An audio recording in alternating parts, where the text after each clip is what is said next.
As families deal with remote learning in the Adams 12 five-star school district through the month of September. That doesn't mean kids won't be in the building, according to Executive Director of Schools, Tara Pena. Where do we start?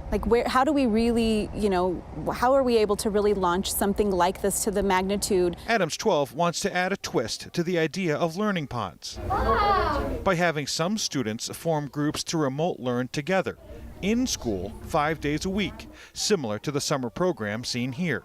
A teacher will lead the instruction, but a district employee like a bus driver or cafeteria worker will be a learning pod leader to help kids learn. Yep, so our learning pod model will allow us to have daily touch points with our students to provide face-to-face supports for the students that we know need it the most. And we really feel like the learning environment in these pod settings is really the answer for right now. Stacy Gahagan is in charge of keeping schools safe from COVID-19 and believes learning pods are a good middle ground. We still are dealing with a lot of the same unknowns if we had student back in traditional school, but what we're doing is being able to have a much more controlled environment by having smaller numbers. Less than half of the students will be in the building at once, leveling the playing field, Pena says, for families who cannot afford private learning pods with private teachers. And we wanted to make certain that our most vulnerable families, the families that need this type of support, this type of care for their children, to ensure that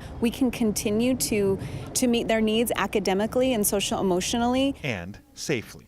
In Broomfield, Nelson Garcia, 9 News. Pena also says the number of spots for Adams 12 learning pods will be limited, so if there are too many students who sign up, then the district will use a lottery system to choose.